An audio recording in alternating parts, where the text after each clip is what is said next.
안녕하세요. 뭐 누군지 알고 박수 치고 소리 지르고 그러는 거예요? 네, 친구들 박수 치니까 따라서 치는 거겠지? 여러분들 이런 반응 때문에 제가 약간 이상한 병에 걸려요. 연예인병 비슷한. 아까 여기 도착을 해가지고 1층에서 이제 엘리베이터 타는데 여학생 2명이 같이 탔어요. 여학생 2명이 이제 같이 탔는데 저를 이렇게 물끄러미 보더라고요. 그래갖고 제가 얘도 알아보는구나. 아직 안녕 그랬어요. 안녕 이렇게 인사를 했더니 누구세요? 이러는 거야.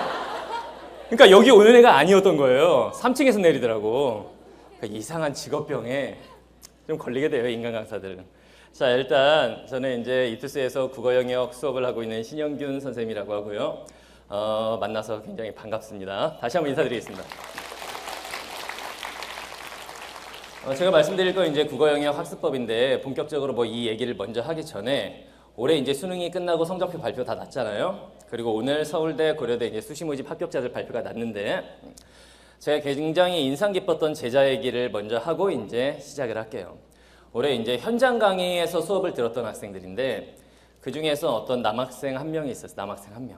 근데 굉장히 공부도 열심히 하고 그런 친구였는데 항상 수업이 끝나면은 선생님이 이제 밤 10시에 그 타임 수업이 끝나는 거였는데 집에 안 가고 꼭 남아가지고 선생님을 막 거의 30분에서 1시간씩 괴롭히는 그런 친구가 있었어요. 그리고 공부를 그렇게 되게 잘해 보이진 않았어. 너는 목표가 뭐냐 그랬더니 외과 의사가 되는 거래요. 그 친구가 살짝 다리가 불편한 친구였어. 그래서 외과 의사가 돼서 자기 같은 친구들은 이제 나중에 치료를 해줄 거라고. 근데 성적대를 이제 성적 조사를 해보니까 국어 영역에 한 2등급 정도, 그리고 이제 수학도 1, 2등급 왔다 갔다 하는데 2등급 나오는 경우가 더 많았고, 그리고 영어는 1등급, 탐구 영역이 2등급, 3등급 요 정도였어요. 의대 갈 수 있나요? 의대 갈 수 없죠. 그래서 선생님이 이제 그 친구한테 뭐라고 그랬냐면은 현실적으로 의대를 가는 건 진짜 하늘의 별 따기로 어렵잖아요. 그래서 혹시라도 네가 꼭 병원에서 근무를 해야겠다면 대한민국 최고의 간호사가 돼보자. 남학생이잖아. 남학생들도 이제 간호사 할 수 있는 시대니까 대한민국 최고의 전설적인 어떤 수간호사가 한번 되자. 이렇게 얘기를 했더니 자기는 끝까지 의대를 목표로 해서 열심히 할 거라고 하더라고.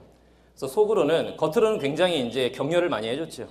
너는 된다. 넌 할 수 있어. 격려해주면서도 속으로는 이게 과연 될까 싶었는데 수능이 딱 끝나고 나서 그 친구가 이제 잘 봤다고 그러더라고. 굉장히 겸손하게 잘 봤습니다. 그러더라고. 그리고 성적표가 나오고 나서 그 친구가 이제 최모군, 동욱이라는 친구인데 그 친구가 이제 자기 성적을 이제 보냈어요. 보냈는데 뭐라고 그랬냐면은 국어가 100점, 국어가 100, 영어가 100, 영어가 100, 그리고 수학이 100, 그리고 탐구, 과학 탐구 2개가 50, 50, 한국사 50, 전 과목 만점이죠. 선생님 현장 강의에서 전 과목 만점자가 나왔어요. 그 신문 기사에도 막 나오고 막 이러더라고. 내 제자가 그러니까 참 신기하던데 내가 그 친구를 보면서 뭘 느꼈냐면은 솔직히 선생님은 속으로 생각을 했거든. 야, 어떻게 의대를 가겠니라고 생각을 했었는데 야, 이게 되는구나.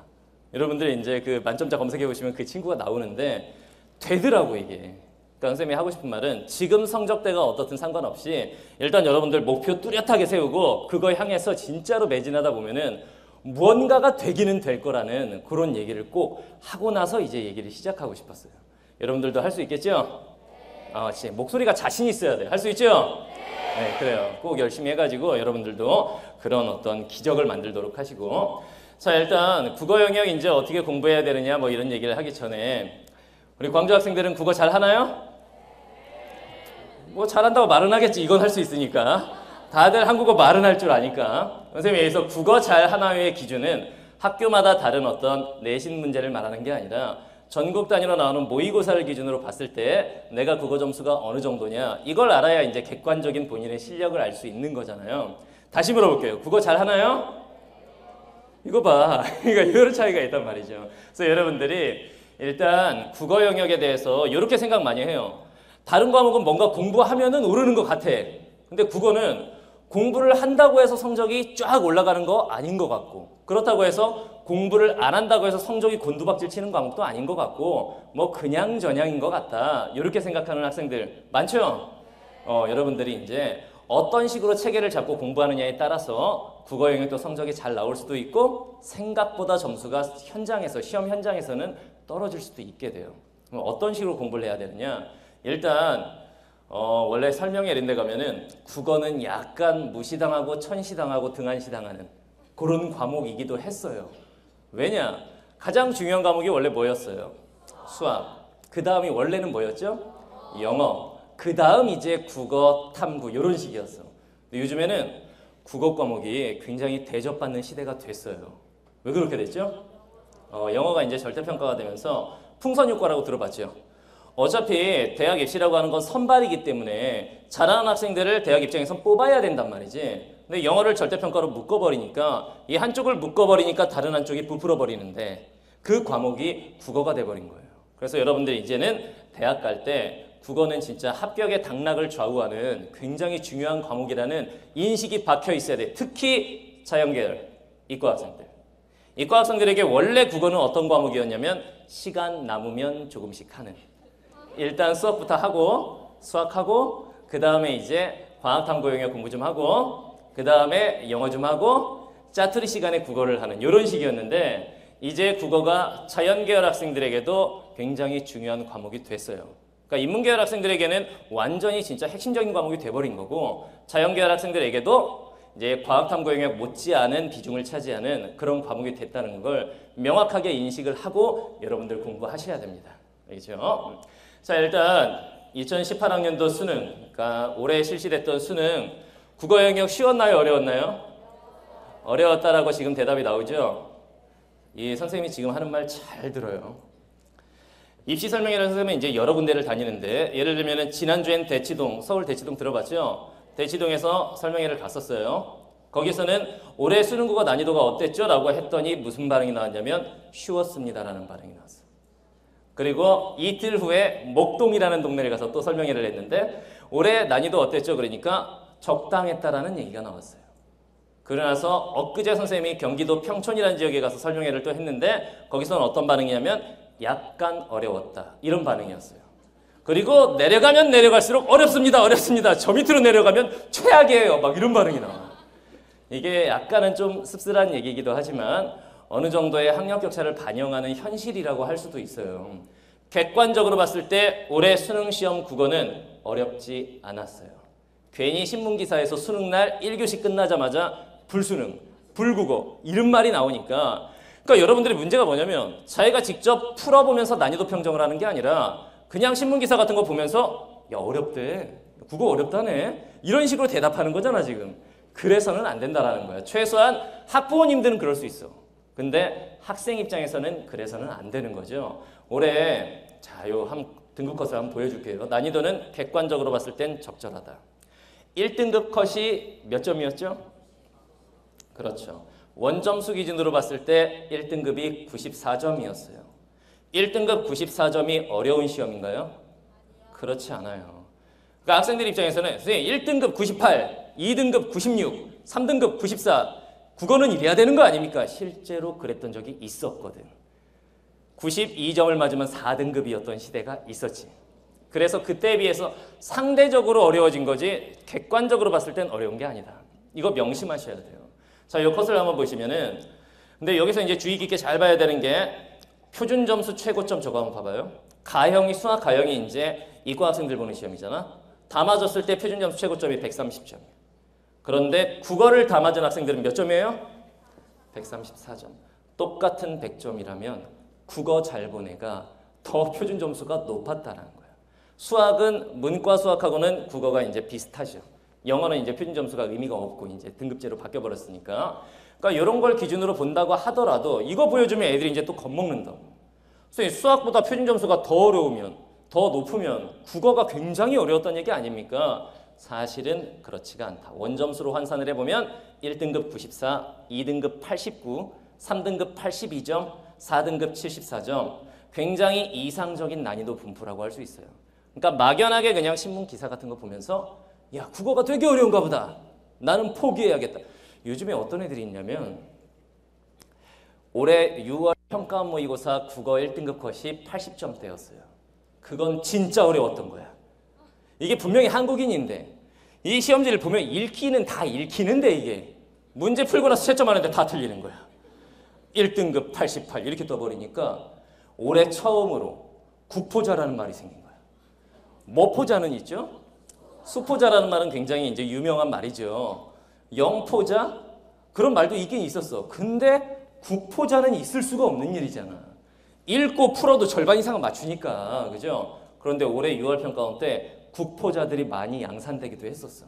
근데 그때 이제 겁먹고 이제 국어 공부를 겁먹고 잘 안 했던 학생들은 수능에 가서도 굉장히 어려웠을 것이고, 근데 좀 어렵게 나오니까 난 더 어렵게 공부해야 되겠다 이런 의지를 가지고 공부한 학생들은 결과가 괜찮았던 거예요.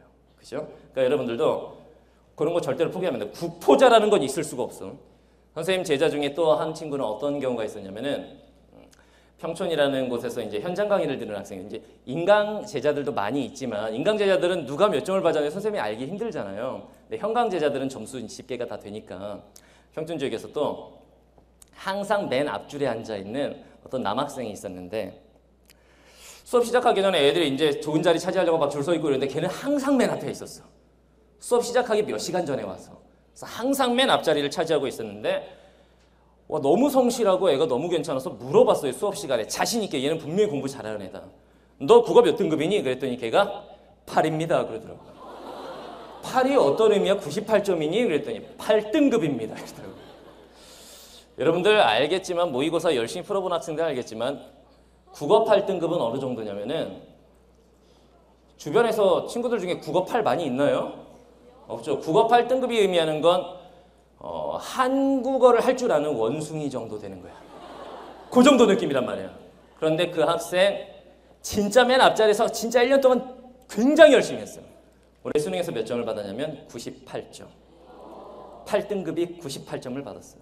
그러니까 여러분들 그냥 막연하게 국어는 뭔가 뜬구름 잡는 과목 같아서 해도 그만 안 해도 그만이라고 생각하지 말고 이제 국어가 중요해진 시대에서 열심히 하면 점수가 나올 수 있는 과목이다라는 어떤 그런 신념을 가지고 공부하셔야 된다. 알겠죠? 자, 일단 수능국어 난이도 자체는 그렇게 어렵지는 않았구나. 자, 그 다음에 이제 올해 수능 국어의 특징이 어떤 게 있었느냐. 선생님 이거 특징 알면 뭐합니까? 내년에 바뀔 건데.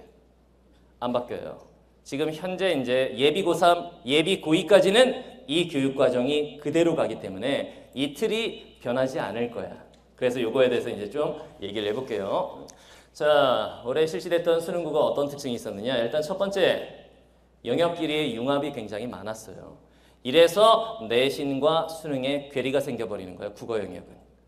내신 시험 볼 때 중간고사, 기말고사 볼 때 영역끼리 막 융합해가지고 문제 내시나요? 학교 선생님들께서? 그렇지 않아. 시는 시대로, 소설은 소설대로, 문법은 문법대로, 비문학 한두 지문은 비문학대로 이렇게 나오지 문학 플러스 비문학 이렇게 섞어서 출제하지 않는단 말이야. 학교 시험은. 그런데 수능 시험은 융합 출제. 이게 이제 대세로 자리 잡았어요. 선생님 한번 물어볼게요. 여기 앞에 앉은 학생, 너 공부를 굉장히 안 하게 생겼습니다. 자, 국어 영역에서 그래 너 국어 영역 융합 종류 몇 가지죠? 자신 있게 말해봐. 국어 영역에서 융합은 몇 가지?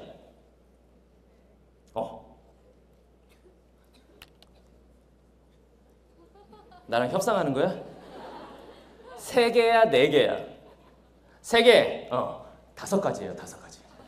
국어 영역에서 이거 생각보다 대답이 잘 안 나와. 선생님이 답답한 게 뭐냐면은 자꾸 선생님이 좀 대치동 이런 얘기를 좀 해서 그렇긴 한데 거기서 설명회 하면서 국어 영역 융합 몇 가지죠? 그러면은 정확하게 5가지라는 대답이 여기저기서 쏟아지는데 여러분들 그걸 잘 모르고 있었잖아요. 일단 출발점에서 이 시험의 정체를 잘 못 알고 있다는 거는 이건 진짜 문제가 있는 거야. 출발점에서 살짝은 뒤쳐져 있다고 말할 수 있는 거라고. 이거 오늘 제대로 알고 그다음 방향 제대로 잡고 공부하면 돼요. 알겠죠?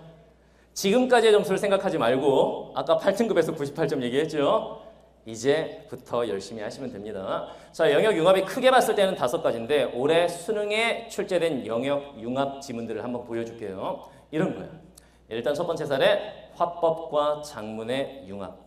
수능 역사상 최초의 일이었어요. 작년에도 다른 영역들은 융합돼서 출제가 됐었는데 작년 수능만 해도 화법은 1번에서 5번, 작문은 6번에서 10번 단독으로 쪼개졌었단 말이죠. 근데 올해 같은 경우에 처음으로 4번에서 7번 문제가 화법과 작문이 섞여 있는 이런 형태의 문제가 출제가 됐어요. 화법과 작문이 섞여 있고 문제가 4문제, 지문도 굉장히 길죠.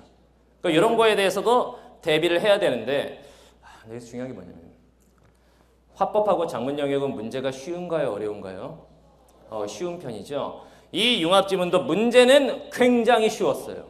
문제가 쉬웠음에도 불구하고 오답률 높은 문항들이 여기서 좀 나왔어. 왜 그럴까요? 생소하기 때문에. 국어 영역은 시험지를 딱 봤을 때 형태가 생소하다, 겁을 먹는다, 그러면 글자가 눈에 안 들어오기 시작하지. 여러분들 이런 경험들이 있을 거야. 모의고사 볼 때 보면은 어떤 날은 읽는 대로 쭉쭉쭉쭉 내용이 좀 머릿속에 박혀. 문제가 잘 풀려요. 근데 어떤 날은 분명히 글씨는 읽었으나 머릿속에 내용이 남질 않는 거야. 이런 날들도 있단 말이야. 시험 현장에서 생소한 지문을 만나게 되면 멘붕이 오는 거죠, 소위 말해서. 그래서 문제가 굉장히 쉬웠음에도 불구하고 학생들 입장에서는 생소하기 때문에 많이 틀렸던 그런 지문이기도 해요. 그 다음 융합 두 번째는 이런 거. 애들이 되게 싫어하는 건데 문법도 싫어해, 애들은. 문법 좋아요?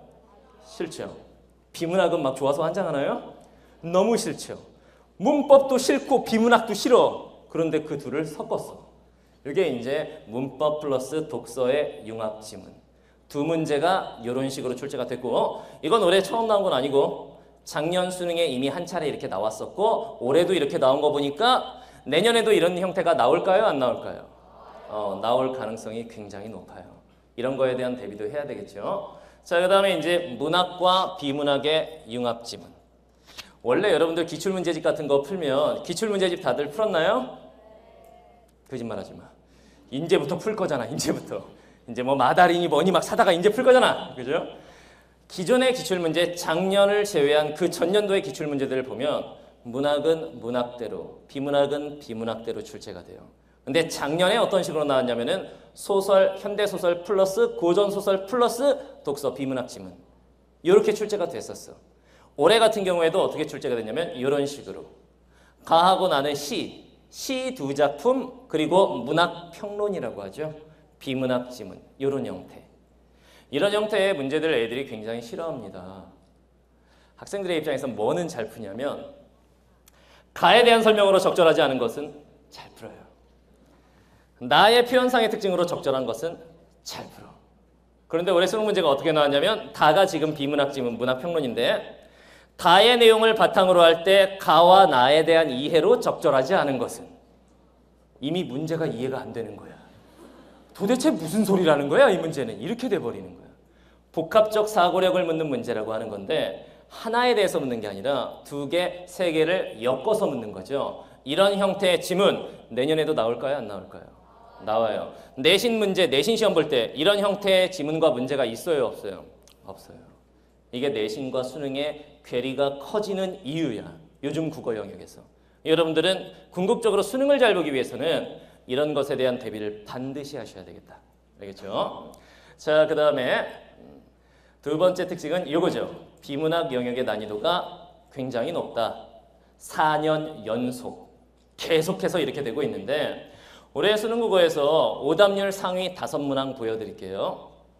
29, 41, 12, 40, 30 이 5개의 문제가 오답률 베스트 5예요. 공부 좀 한 학생들은 저기에 뭔가 괴리감이 있는 번호 하나가 보일 거야. 아, 쟤는 영역이 다르겠구나. 뭐가 다르죠? 12번. 우리 친구 12번이 다르죠. 그랬더니 얘는 표정이 뭐가 다르다는 거야? 이러고 있는데 12번만 뭐야? 문법. 그렇죠. 12번 문항만 문법이에요. 나머지 4개의 문제가 싹 다 비문학. 독서의 파트에서 출제된 문제였다 이거지. 오답률 베스트 5 중에 4문제가 비문학. 근데 이거는 가르치는 사람의 입장에서 보면 어떻게 평가할 수 있냐면 4년 연속 이런 식인데 어떤 해에는 오답률 베스트 10, 10문제 중에 9문제가 비문학. 이렇게도 갔었단 말이야. 여러분들 한번 생각을 해봐요. 수능시험은 어디서 출제를 하죠? 한국교육과정평가원에서. 평가원에서 화법, 작문, 문법 한 덩어리 15문제, 그 다음 문학 한 덩어리 15문제, 그 다음 비문학 독서 파트 묶어서 15문제. 4년 연속으로 유독 독서만 어렵게 내고 있는 걸까요? 그런 건 아닐 가능성이 높아. 평가원 입장에서는 골고루 균형 있게 문제를 출제하는 게 당연히 맞는 거잖아. 그죠? 그런데 왜 계속 이런 일이 벌어지느냐? 비문학이 생소하기 때문에 역시. 여러분들 학교 시험 범위 올해 잘 한번 떠올려 봐요. 학교 시험 범위가 거의 어떤 식이었냐면은 뭐 비문학 사회지문 이런 거 별로 없었죠. 시는 이거, 소설은 이거, 고전문학 중에 이거 나오고 문법 몇 문제, 그다음 비문학 한 지문 정도 나올까 말까 이런 식인 경우가 많아. 다시 말하면 학교 교육 자체가 약간은 문학 쪽에 치중되어 있기 때문에 학교에서 비문학에 대해서 제대로 글 읽는 방법을 배운 적이 있나요? 별로 없어요. 그렇기 때문에 평가원에서는 균형 있게 출제하려고 노력을 하는 거겠지만 학생들의 입장에서는 그동안 공부를 많이 하지 않았던 비문학이 어렵게 느껴지는 거죠. 잘 들으세요. 문학 파트는 화작문, 문학, 비문학 중에 하나일 뿐이고 45문제 중에 15문제일 뿐이야. 결과적으로 문법 그리고 비문학 지문에서 고득점을 받는 학생들이 1등급을 받게 될 거예요. 알겠죠? 요거 명심해야 됩니다. 자, 그다음에 이제 세 번째, 요걸 애들이 굉장히 싫어해요. 지문의 길이가 매우 길어졌죠. 작년부터 이제 있던 경향인데 예를 들면 이런 지문들 한번 봅시다. 원래 여러분들 정상적이라면 지문이 쭉 가다가 이쯤에서 끝나야 되죠? 지문 끝나고 이제 문제 하나, 둘, 셋, 많으면 넷, 끝 이렇게 가야 되잖아. 그런데 잘 보면 학생들 입장에서는 지문을 이제 시험장에 가서 읽는 거야. 한 문단이 여기서 끝나. 너무 길죠? 여러분들한테 익숙한 지문은 한 문단에 한 4줄, 5줄. 이런 거 잘해. 그런데 문단 자체가 굉장히 길 뿐더러 읽어도 끝이 안 나. 이 정도면 끝났어야 되는데 또 있어. 이제 끝났어야 되는데 또 있어. 다 읽고 나니까 내가 뭘 읽었는지를 몰라. 이제 문제를 풀려고 하는 거예요. 문제를. 첫 번째 문제 딱 풀려고. 윗글에 대한 이해, 일치 문제인 건데 아무것도 기억나지 않아요. 그럼 여러분들 이제 어떤 짓을 하죠? 그래. 심기일전하고 다시 읽자. 다시 읽어 이거를. 쫙 읽어. 아 오케이 한 문제 풀었어. 그래 다음 문제를 또 봤어. 뭐 가를 바탕 어쩌고저쩌고 했는데 기억이 나지 않아요. 그래 한 번만 더 가자. 또 읽어. 쫙 읽어 이 긴 지문을. 그리고 다음 문제 딱 갔더니 문제도 길어. 이 보기 박스랑 엮어서 뭐를 어찌 하라는데 뭐가 엮이는지가 기억이 나지 않아. 한 번만 더 가자. 또 읽어. 그런데 문제가 안 끝났어. 여기 한 지문의 문제가 6개가 나와버린 거야. 이런 지문 여러분들 싫겠죠? 딱 보기도 싫지? 왜냐면은 학부모님들께서도 이런 걸 이해를 하셔야 되는 게 여기 앉아있는 요즘 아이들은 활자 세대의 아이들이 아니에요. 어렸을 때부터 신문 사설 같은 거 막 스크랩해서 읽고 어렸을 때부터 매일매일 엄마 오늘자 조선일보 갖고 오세요 해서 읽은 사람 거의 없어. 세계 문학 전집 80권짜리 읽은 사람 읽었어요? 와, 축하합니다. 뭐 이런 학생들이 간혹 있을 수는 있는데 거의 없어. 그러니까 다시 말하면 활자가 익숙해서 독서를 많이 한 세대가 아니라 여러분들 미디어 세대란 말이야. 어렸을 때부터 화면이 미디어가 익숙했던 세대예요. 학생들하고 문자를 주고받아 보면 선생님이 진짜 깜짝 놀라는 건 자기소개서를 봐줄 때 애들이 이제 수시 모집 때 필요한 자소서를 쓰잖아. 애들이 쓰는 게 다 천편일률적으로 거의 똑같을 뿐 아니라 내용이 보면은 문장도 하나도 안 맞아. 장문 자체가 거의 안 되는 거야. 그리고 문자 간단히 보내는 것도 그 몇 글자 더 쓰기 싫어가지고 이모티콘을.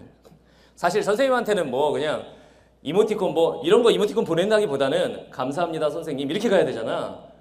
축하한다. 너 이번에 수능 잘 봐갖고 정말 축하한다. 좋은 대학 가라. 그랬더니 이모티콘 요거 하나. 끝이야 이게.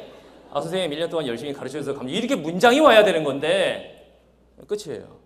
이런 세대의 아이들에게 이런 지문은 굉장히 어려운 지문이라고 할 수 있는 거죠. 이런 거가 이제 내년에도 나올 거야 안 나올 거야? 100% 나올 거야. 여기 선생님이 확실하게 말할 수 있는데 나올 거야. 그러니까 이런 거에 대한 대비가 잘 돼 있는 학생들이 1교시에 좋은 점수를 받을 수 있을 거예요. 1교시를 잘 봐야 하는 이유가 뭐죠? 올해 만점을 받은 그 동욱이라는 학생이 그랬지. 뭐라고 그랬냐면 선생님 1교시 덕분에 만점 받았습니다. 그게 무슨 말이냐? 항상 1교시를 잘 버티면 1교시가 진짜 많이 떨려요. 시험장에 가면은 정말 떨린단 말이야. 그러니까 1교시가 무난하게 넘어가면 2교시부터는 적응이 돼서 그렇게 안 떨려. 2교시, 3교시 쭉쭉 갈 수가 있는데 1교시 이런 지문에서 시간 다 잡아먹고 한 35번 풀고 있는데 감독관님이 5분 남았습니다. 막힌 거 안 했는데. 그러면 애들은 어떤 생각이 드냐면 아이고 끝났구나. 올해 나의 수능은 끝났어. 내년을 기약하겠어. 이렇게 돼. 1교시 망치면 그 다음부터는 주르륵이란 말이죠. 그래서 여러분들이 1교시 국어 영역 잘 보기 위해서 관건 여러 가지가 있지만 그중에 최근에 굉장히 부각되는 게 이거. 장문 독해에 대한 대비. 반드시 하셔야 돼요. 알겠죠? 자, 그 다음에 네 번째. EBS 문학 체감률이 굉장히 높았어요. EBS 수능 연계율이 몇 프로죠? 70%라고 나라에서 발표해요. 작년 수능에서 한국교육과정평가원과 EBS가 싸잡아서 쌍욕을 먹었어요. 학생들에게 수능 끝나자마자. 왜 그랬느냐? 작년 수능이 끝나자마자 평가원과 EBS가 동시에 발표했어. EBS 국어 영역 연계율 71.1%라고 발표를 했어. 근데 학생들 입장에서 실질적으로 피부로 느껴지는 연계율을 체감 연계율이라고 하는 건데 애들한테 물어보니까 체감 연계율은 20%가 채 되지 않더라 이거야. 평가원에서는 어떤 식이었냐면 작년에 이런 식이었어요. 수능시험에 현대소설 박경리 작가의 시장과 전장 14종 문학교과서 어디에도 없는 애들이 처음 보는 작품이야. 그런데 EBS에 어떤 작품이 있었냐면 박경리 작가의 토지 이게 있었어. 평가원에서 뭐라고 발표를 했냐면 작가 연계. 이게 과연 애들 입장에서 그래 작가는 둘 다 박경리라 이거야. 내용은 전혀 관련이 없는데 이 연계성을 느낄 수 있느냐? 없죠. 없죠.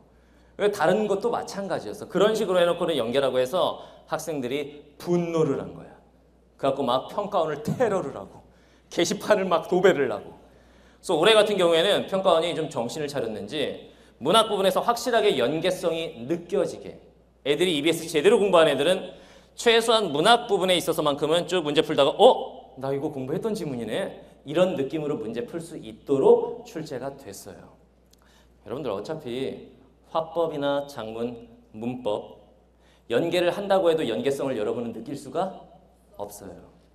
비문학도 EBS 연계를 했지만 여러분은 연계성을 거의 느끼지 못해요.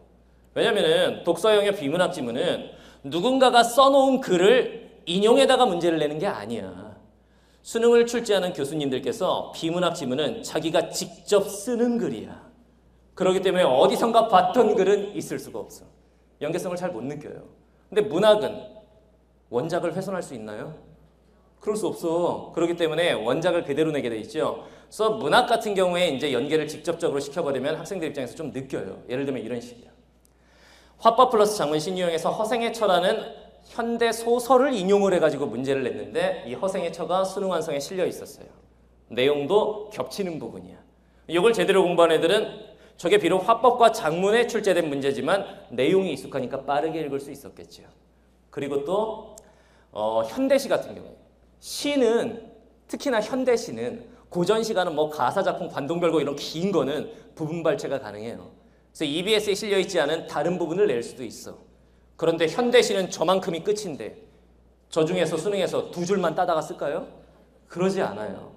이 현대시를 또 직접 연계를 했기 때문에 이 EBS 수능 완성 207페이지를 제대로 공부한 애들은 시험장에 닦았을 때 이거 내가 공부했던 그 작품이네 하면서 빠르게 풀 수 있었겠죠. 여기서 중요한 건 선생님 입에서는 정확하게라고 안 했고 빠르게라고 했어요. 어떤 의미냐? 문제가 EBS랑 같을까요? 문제는 달라요. 그런데 학생들 입장에선 아까 선생님이 생소함이라는 말을 했었지? 생소하게 느껴지면 어렵다는 얘기를 했잖아요. 반대말이 뭐야? 익숙하다야. 익숙한 지문을 보게 되면 어떻게 되느냐? 생각보다 쉽게 풀게 됩니다. 이런 경우예요.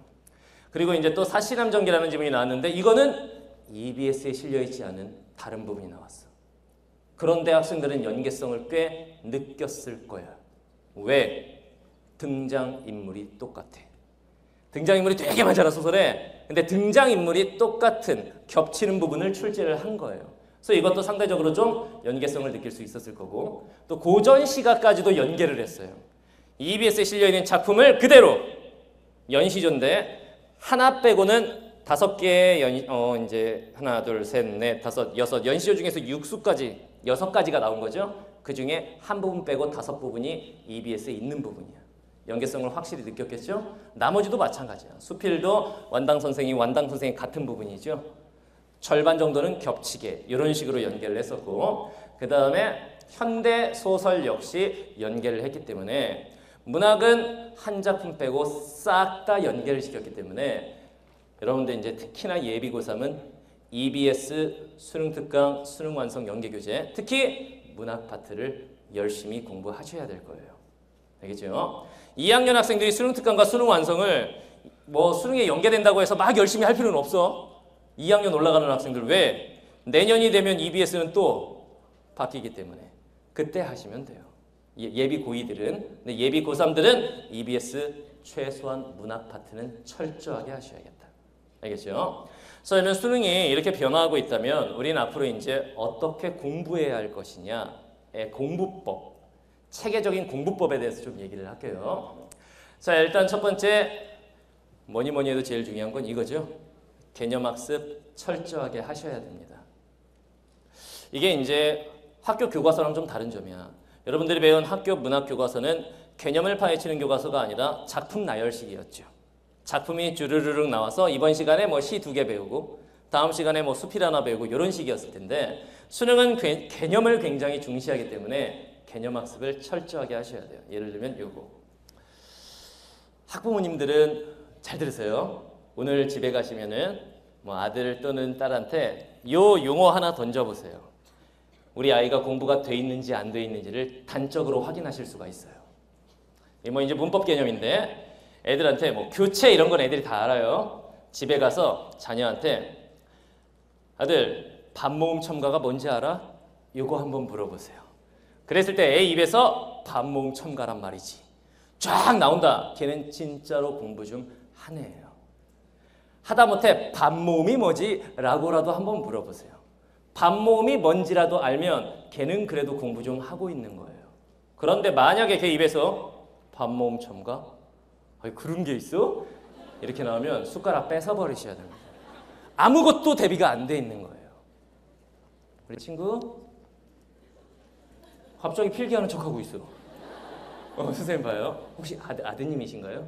아니에요? 다행입니다. 밥 모음이 뭐죠? 얘는 안 해요. 얘는 공부 좀 하는 애야. 이 정도 되는 애들은 지금 예비 고3인가요?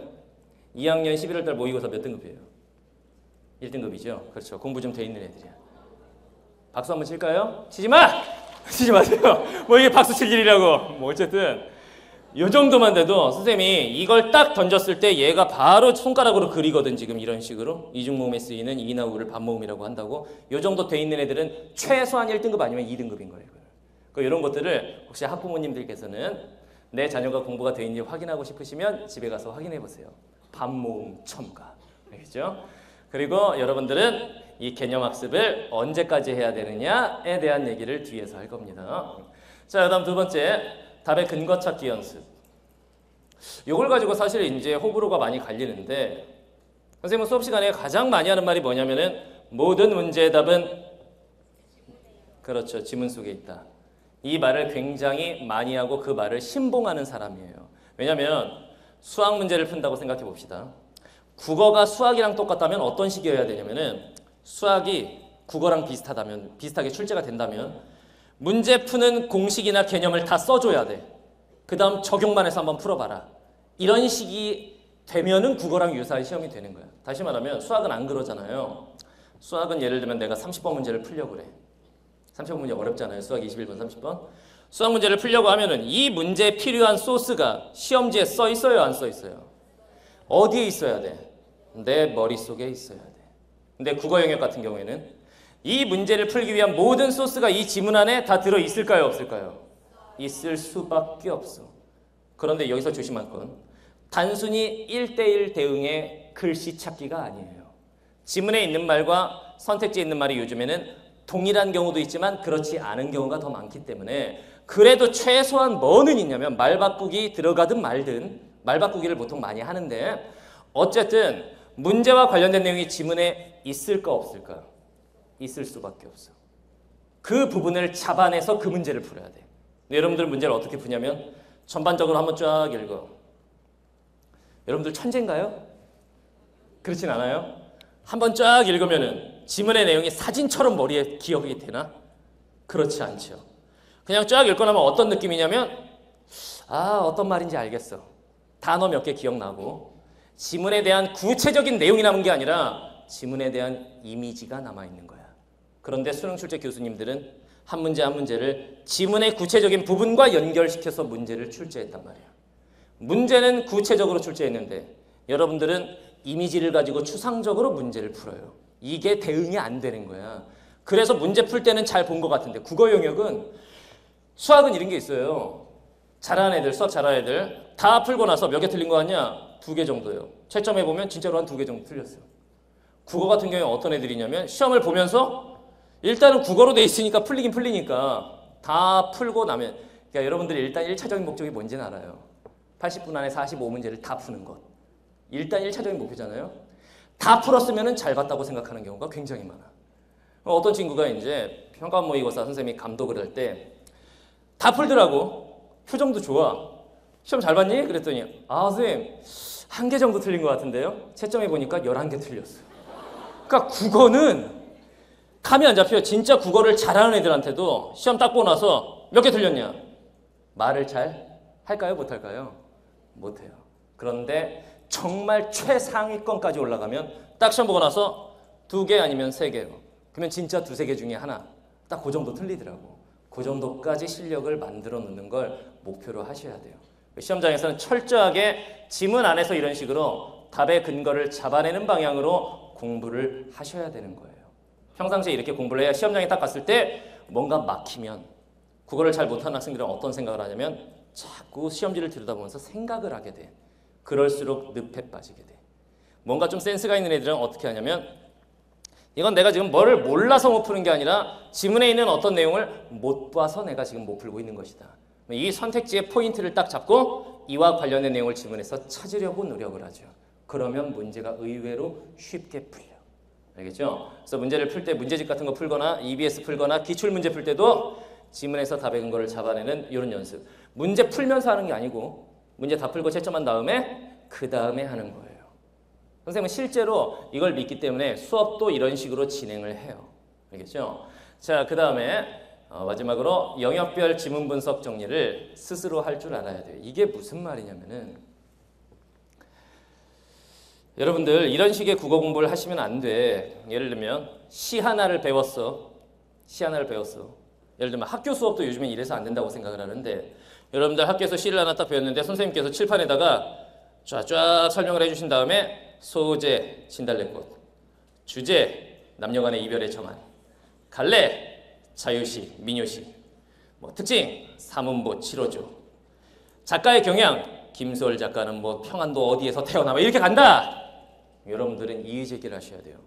선생님 지금 뭐 하시는 겁니까? 손을 번쩍 들고 이의제기 하셔야 돼요. 수능에서 묻는 건 잘 들으세요. 굉장히 중요한 얘기를 할 거야. 수능에서 묻는 것은 너네 이 작품을 학교나 학원에서 배운 적이 있니? 이걸 묻지 않아요. 수능에서 정말 묻는 건 뭐냐면 이 작품이나 지문을 여러분들 아마 처음 보는 것일 수도 있어. 그럴 가능성이 높아. 근데 여러분들이 여기서 핵심 내용을 잡아내서 문제가 필요로 하는 내용과 연결 지을 수 있니? 이게 수학, 학문을 수행하는 능력을 묻는 수학 능력 시험의 본질이란 말이야. 그렇다면 우리는 공부를 어떻게 해야 돼?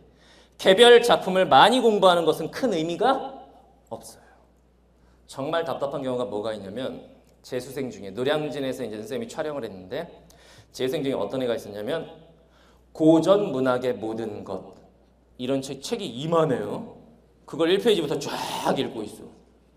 너 그거 왜 보니? 라고 했더니 고전 문학이 약하니까요.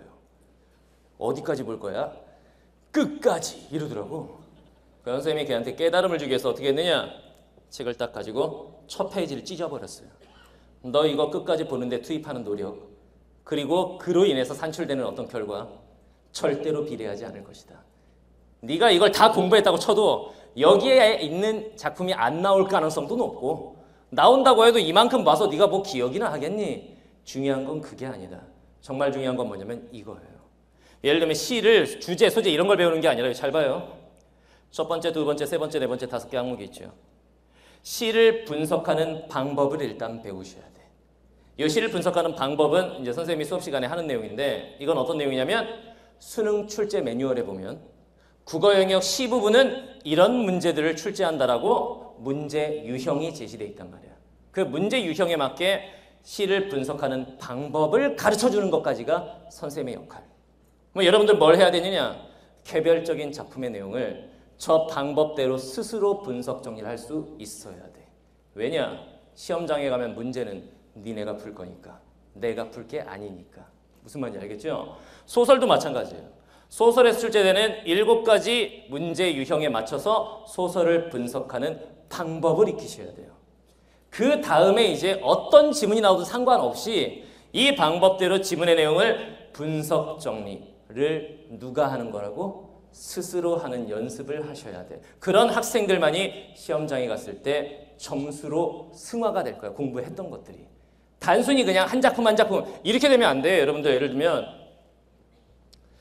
학교나 학원을 갔다 왔을 때 학부모님들 잘 들으세요? 애가 학원을 갔다 왔는데 국어학원을 갔다 왔어요. 오늘 국어학원에서 뭐 했니? 라고 했더니 애가 엄마 오늘 시 7개 배웠어. 보내시면 안 됩니다. 이건 의미가 없어요. 그 7개 중에 한 작품이 수능에 출제될 확률은 0.01%도 되지 않아요. 그게 중요한 게 아니라 오늘은 시를 읽어내는 방법하고 시 지문 분석하는 방법 이런 거 배웠어라고 해야 이게 수능에 맞는 학습법이라고 할 수 있는 거예요. 학생들은 지금 우리 제자님들은 무슨 말인지 알아듣죠? 이런 식으로 공부를 하시는 겁니다. 알겠죠? 자, 이제 결과적으로 봤을 때 여러분들 지금부터 공부는 이 방향으로 하시면 됩니다. 시기별로 나눠서 간단하게 알려줄게요. 일단 첫 번째, 전 영역 필수 개념 학습을 먼저 하시는 거예요. 언제까지 해야 되느냐? 1월, 2월. 3월 개학하기 전까지. 1월, 2월 안에 전 영역 필수 개념 학습을 한번 다 하세요. 예비 고3 기준입니다.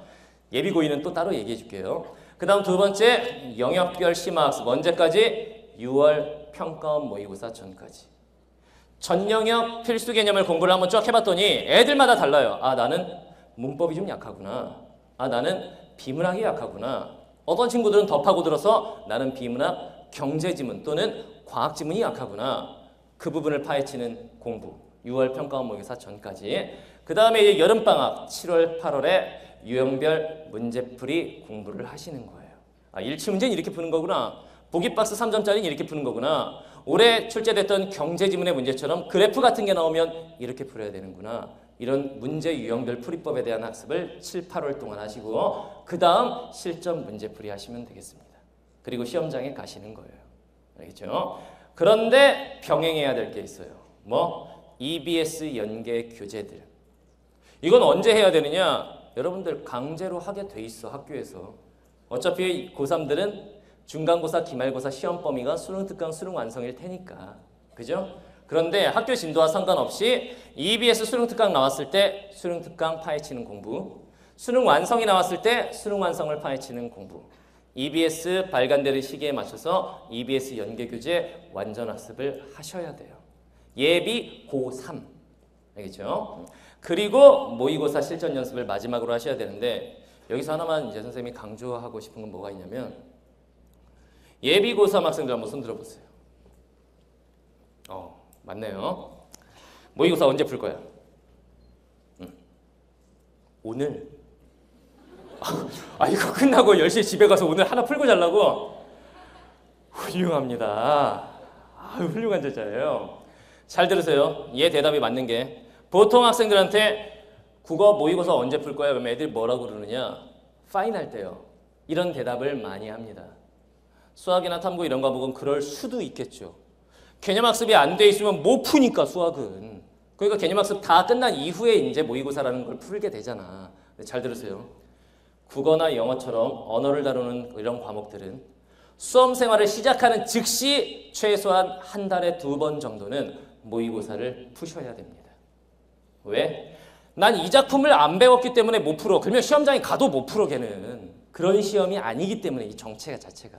시험의 본질 자체가. 알겠죠? 그러니까 나중에 9월 평가원 이후로 파이널 때로 미루지 마시고 수험 생활을 시작하는 즉시 최소한 한 달에 2개씩 푸시라. 다시 말하면 1월부터 시작하시라. 알겠죠? 이런 방향으로 공부를 하시면 되겠습니다. 자, 이제 선생님이 할 말은 다 했고 마지막으로 또 한 명의 제자 얘기를 하고 이제 마치도록 할게요. 전라도에 오니까 그 전라도 친구가 생각이 나요. 선생님 이투스 게시판에 가면은 그 친구의 수강 후기가 올라와 있어요. 선생님 게시판에 들어가면 홍진우라는 학생이 쓴 수강 후기가 있는데 그 학생이 이제 서울에서 선생님 현장 강의를 들었어요. 어디서 올라왔냐면 전라남도 여수에서. 왜 올라왔냐면은 그 친구는 서울로 왜 올라왔을까요? 뭐 고급 교육 받으려고? 아니에요. 가출이었어요. 가출. 이게 무슨 얘기냐면은 고등학교 2학년 때까지 운동을 하던 친구였어. 국가대표 청소년 검도 선수. 그런데 인대가 끊어졌어요. 그래서 운동을 해서 체대를 가야 되는데 그러지 못하게 돼버린 거야. 그래서 얘가 집에서 뭐라 그러냐면 엄마 아빠한테 저 지금부터 공부해서 대학 가겠습니다. 그랬더니 부모님께서 아니다. 고기를 잡자. 이렇게 돼버린 거야. 기술을 배워야 된다. 뭐 이런 식으로. 여수에서 이제. 걔가 싫다라고 하고 부모님과 싸우고 어떻게 했느냐? 가출을 했어요. 어렸을 때부터 세뱃돈 모아놓은 걸 다 들고 800만 원이래요.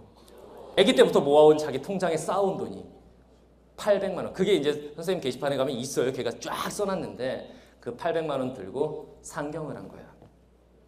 대치동으로 왔어요, 얘가.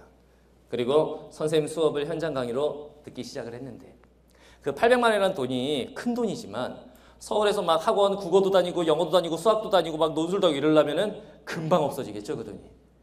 3달 만에 그게 사라져버린 거야. 왜냐면 방도 하숙방도 잡고 살고 이랬으니까. 그래서 걔가 그때부터 어떻게 공부했느냐? 아르바이트를 4개씩. 새벽 4시에 일어나서 신문을 돌리고 우유를 돌리고 그 다음 편의점 알바도 하고 공사장 알바도 하고 중간중간 공부하고 저녁부터 이제 현장 강의 수업 듣고 집에 가서 또 공부하고 하루 수면 시간은 3시간이 채 안 됐던 걸로 알고 있는데 운동을 했던 친구이기 때문에 처음 시작할 때 개성적이 걔가 밝혀놨어요. 어떻게 돼 있었냐면은 뭐 6등급, 4등급, 6등급 뭐 이런 식이야. 대학을 갈 수가 없어요. 수시로 가면 되잖아요. 내신은 9등급이야. 갈 수가 없어. 청시밖에 없는데. 그런데 얘가 그런 식으로 알바를 막 3개, 4개씩 하면서 자기 생활비를 벌어가면서 1년을 공부를 마치고 수능을 봤는데 걔 성적표 인증이 아마 돼 있을 거예요. 자기 성적표 올려놨을 거야. 국어 100 다 맞았어요. 수학 한 개인가 틀렸나? 1등급. 영어가 95% 2등급. 그러니까 1등급에서 1% 모자란. 탐구는 다 맞았고. 이 학생이 어디를 갔냐면 한의대학교에 합격을 했어요. 한의대에 합격을 했어. 이런 얘기를 들으시면서 우리 학부모님들께서는 옆에 있는 자녀 얼굴을 한번 보세요. 때리고 싶으실 겁니다. 그렇게 공부하는 애들도 있는데. 그러니까 내가 이 얘기를 왜 하냐면은 여러분들도 막 알바하면서 그렇게 고학생 같이 공부해라가 아니라 그렇게 하는 애들도 있다. 여러분들은 옆에 계신 부모님들께서 뒷바라지를 다 해주신다고.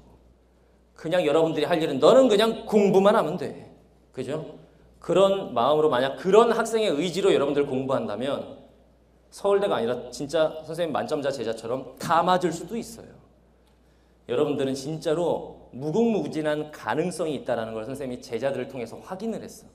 선생님 여러분들 선생님 사진 조그맣게 바뀌었는데 뭐 이거 클립 있죠? 거기다가 선생님 뭐라고 써놨어요? 너는 된다라고 써놓은 거야. 마지막으로 선생님이 진짜 하고 싶은 말 너는 됩니다. 여러분들 분명히 됩니다. 의지만 있으면. 알겠죠? 열심히 해서 다들 목표대학 합격하시고 여러분들의 꿈 펼치시기 바라겠습니다. 감사합니다.